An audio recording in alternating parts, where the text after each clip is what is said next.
Hi, and welcome back to Mompreneur Diaries. Today, we are going to be talking about niching down your business.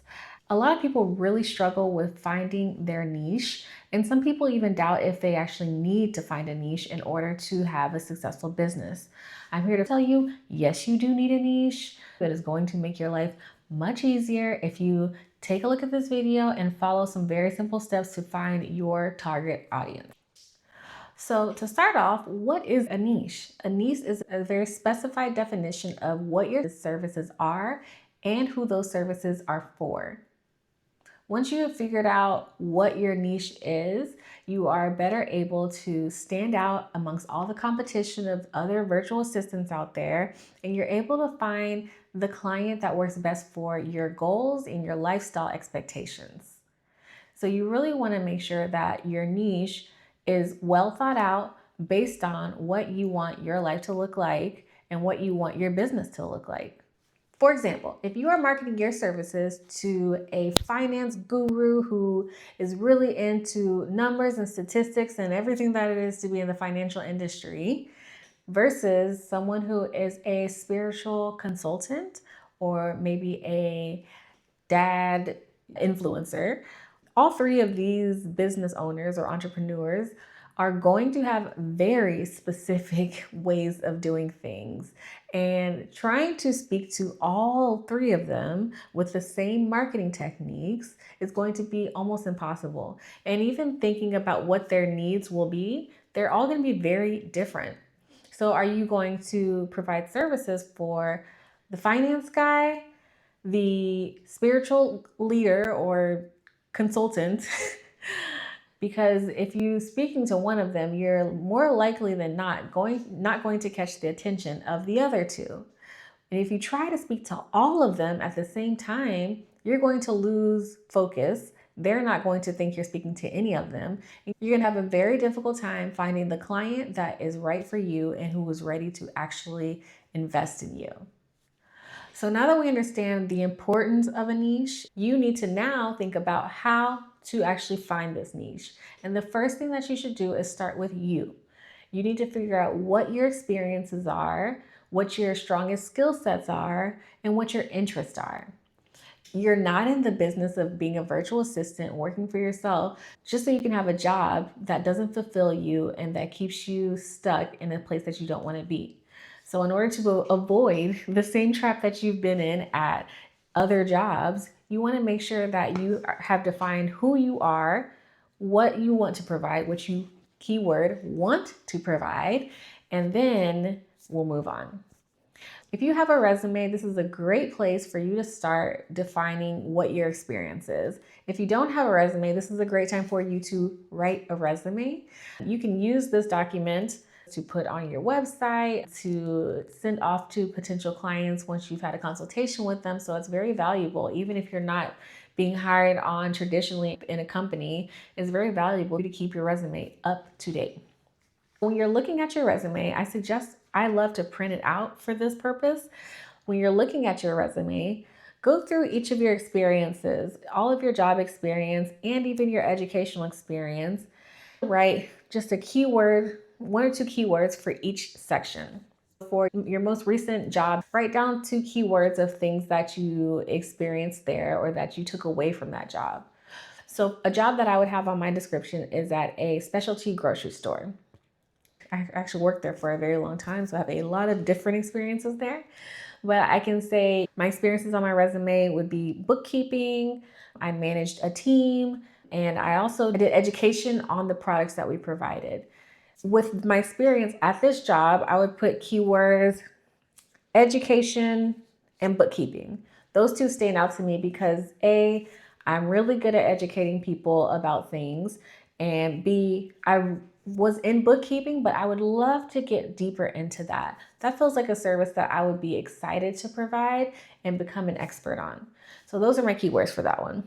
You can go on to the next few jobs, and the further down the list they are, maybe you can write less keywords whenever you're looking at the sections, because we tend to have a lot of repetitive tasks that we do, and we become strong in those tasks as we keep repeating them. So through all of my jobs, what I always have in common is customer service. Customer service has been a very strong part of my employment history, and it's even in culinary school. I even took a class on customer service, the theory of customer service, and how to best provide it when I was in culinary school. There's not a lot of people who have actually taken a class on customer service, so this for me would be a standout thing for me to look into when I'm thinking about what services to provide as a virtual assistant. After you've got a few keywords and you see the ones that really stand out to you, then you're going to move on to the next step. First of all, you're going to eliminate any of those keywords that you don't want anything to deal with. So maybe on your resume, you have found yourself doing a lot of social media management, and you know that you do not want to do social media management. Mark the things off that you do not want to do, right? This is the beauty of creating your own career. Mark those off to make sure that you specifically do not do those tasks and you do not offer those services. Now you're going to look through those and you're going to think about the skills that you have gotten from those tasks that you did, right? The bookkeeping, the customer service, and the education. Well, if I am good at customer service, then I'm probably really empathetic. I'm probably good at problem solving, and I'm probably good at de-escalating situations. If I'm good at education, I might be good at training. So creating training material is a really good option for you. And a lot of businesses really need that service, right? The skills that could actually translate into services that you can provide. The last thing you want to do for this is consider some interests that you may have that maybe aren't on your experience, but they could be opportunities for you to educate yourself or upskill yourself so that you can sell that as a service. Maybe you really want to get into social media management. So this might be an opportunity for you to take a course to learn how to do that. Maybe you're already really creative, so you've got some of the skills and you just kind of need to learn how to package that as a service. So your interests might be, if you don't have any experience within the things of your interest, those are opportunities for you to learn and upskill. And then the other ones are the ones you can immediately offer at this moment. So now you know what you want to do, what you're interested in doing, what you're open to doing, and what you are totally not okay with doing. And now it's time for you to actually decide which of these, how can I package this? What can I package to make it a sellable service, something that people will pay money for? Within this area, if when you did the resume review, you didn't see any skills that were actually already written out, like an actual service for a virtual assistant, then you're going to take some time to turn those into services that you can provide. So if you've said that you're creative and you said that you are good at fundraising, for example, then you might go ahead here and say, I'm going to do marketing. So once you've done your resume review and you've gone over your experience and interest and your skill set, you now have a list of services that you can provide. So now you need to figure out the who part. Who am I offering these services to? For this, there's the personal aspect, just like with the interest in our services that we're offering. And then there's the what's available to you aspect, right? So first, let's just go top down. We'll start with just what industry do we want to be in. I like to first take a look at what's around me, who's in my network. Is there anyone in my network that I have access to who might need some of these services that I've written down? If you can figure out a way to make those fit, not force them, right? But if you are able to figure out how to provide the services that you want to provide to someone who's already in your network and that you're interested in working with, then I would start there. Your own network is going to be the best place for you. After you've gone through your own network, then you can branch out, of course, and really just figure out what industries you're interested in. This might be within the realm of things that you scroll through on your social media. I would definitely suggest working in spaces that feel uplifting to you. But I would pick a field or two, and if I'm going to pick more than one industry, not more than two, then I would make sure that they are very similar, that they have things in common, or else you're going to have to do double the marketing, and that's not what we want to do. So, for example, I have a broad network of entrepreneurs in my life, in my personal life, so that was very easy. But there are a few that I knew I did not want to work with. Not that the person was wrong, but the industry that they worked in, I knew that I wasn't going to thrive there. And so I X'd those out. Then I went on to the people that I saw doing jobs that I was interested in, that I maybe admired or I really wanted to learn more about, or maybe I wanted the service that they provide. And then once I did that, I reached out to them. I told them what I was doing. And that's the first thing that you can do, right? Tell the people within your network what you're working on and spark that interest. Once you've gotten the rest of your business kind of set in place, meaning you know what your services are and what your prices are, then I would go ahead and offer my services to them, or even ask if they have other people within their network who might need my services.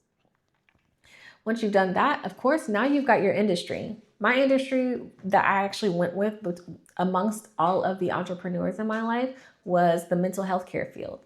And so I asked the people within my network if they needed the services, and I got a yes. And that was my first job. After I did that, I branched out and I said, okay, where can I find these people, right? Whenever you've created the person, the ideal client that you are really marketing towards, that you really want to take your services seriously, you want to make sure that you can actually find those people and that those people are definitely going to want to use your service. The best way to hear about that is going to be through your own network. So that's why that's a great place to start. To be able to hear the chatter of what people's needs are is best with your own network. But if you go onto social media, find conferences, possibly looking through directories within that field, you will definitely find the contacts who are the ideal client for you. Reach out to them. I would try my best to connect with as many of those people as possible, let them know what my services are, and see how much response you get. Now, if you're lucky, the first time that you've niched down, you are able to find your clients within that niche. But if you find that you have packaged the specific service, these specific services, and you know that that's what you want to work in, and you're not finding the client base, then you might need to switch some things around. It could be that you need to switch around the way that you're offering these experiences and skills that you have to that client. Or it could be that maybe you need to find a different type of client. Maybe the service that you're looking to offer is not something that they generally need within that industry. Sometimes it is trial and error, but you really want to go through this because otherwise you're going to find yourself for a year wondering, why have I only had like 2 clients and they weren't really the right fit for me?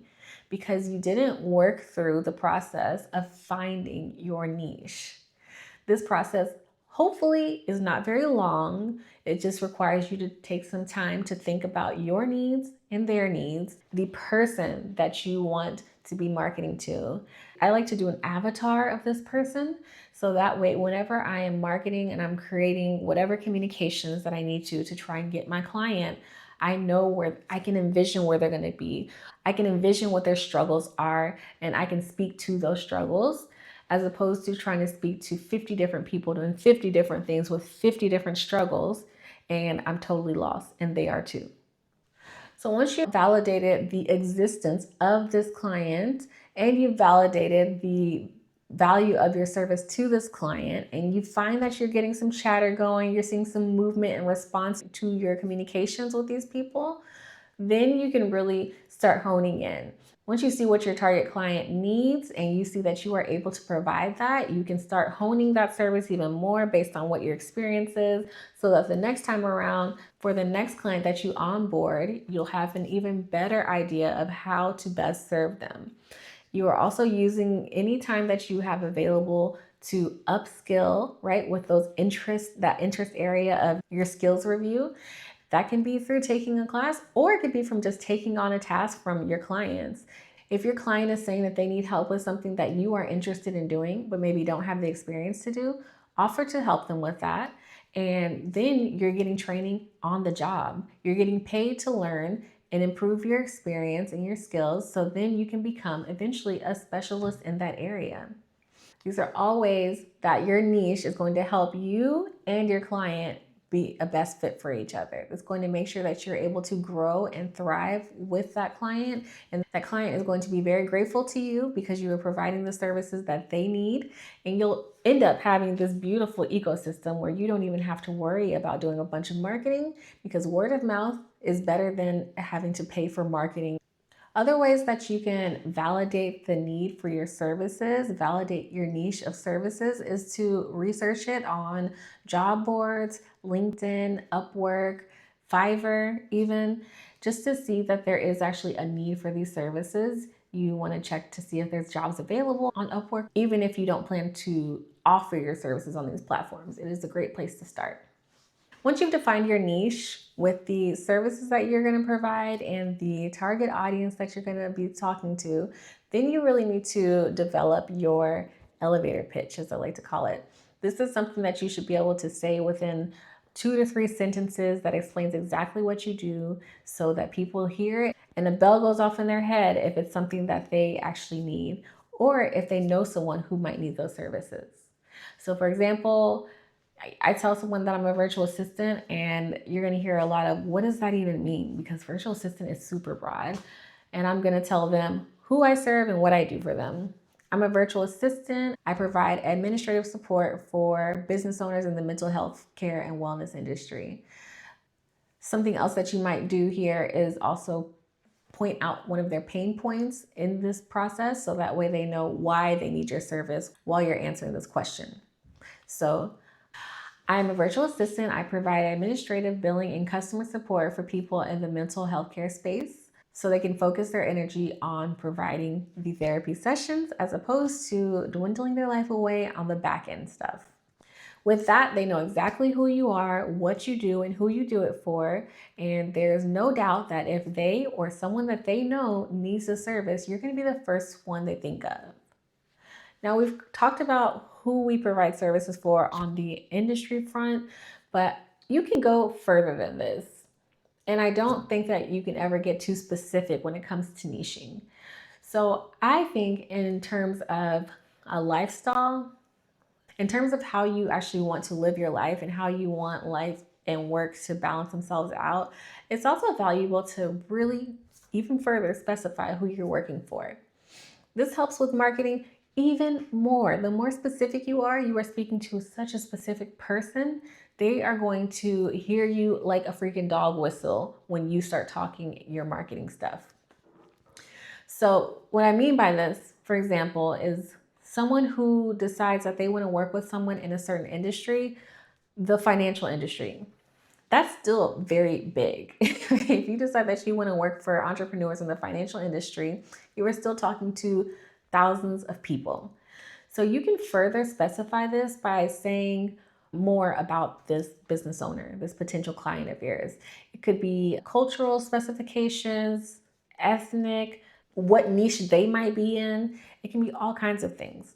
For me, I wanted to work with people who are supporting my community. So I said that I want to work for my niche. My target avatar client is someone who is a Black or brown woman or a woman identifying person.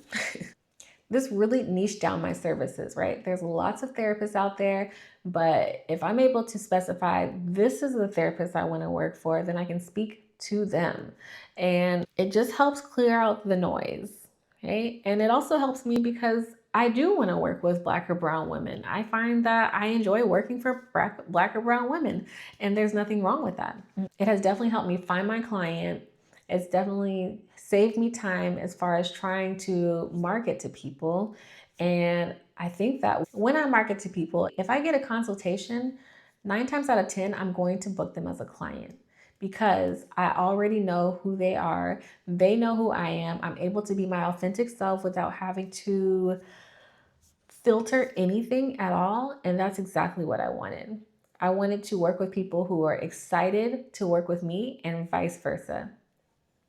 But does that mean that I only work with this group of people?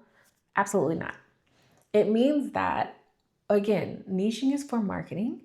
It means that I only have to worry about communicating with my marketing to this specific group of people. So we'll say right here is the target audience.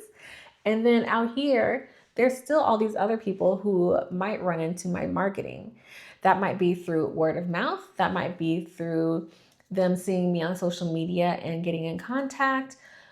But if these people on the outside of my target audience happen to be orbiting around and they see what I'm doing and they like it, I'm not going to say no to them. Very likely, those people who call on me to work with them are going to be great options for me because my marketing, because I specified it so much, is very authentic to who I am. So when people see me on social media or they see me through my website, word of mouth, whatever, they get a very clear picture of who I am, what kind of person I am, and they are the type of people who want to work with me, which means that I'm very likely the type of person who wants to work with them. I still will be in a space of not having to filter myself or alter myself in any way in order to be a good fit for them. So I really feel like niching down is a win-win for everybody. It cuts out the noise. It saves you a lot of time, a lot of heartache and headache working with the wrong client, which is very much a thing that can happen. So please take a look at your resume, get started on these very simple steps on how to niche down, and then come back and let me know how it goes. So after watching this video, I want you to go find your target client using your specified services. Once you have niched your business down, I would love to hear what you've niched down to. And if you have actually used that niche to start marketing, I would love to hear what the response was. How quick did you find a client after you niched down your business and started selling your services in that specific manner? Thank you so much for watching this video. Please leave your comments down below, give me a like, and follow me for more tips on how to build a successful virtual assistant business, along with all the other content that I give you about being an entrepreneur, being a mom, living abroad, all of the stuff. You will find it here. I look forward to seeing you in the next video. Bye.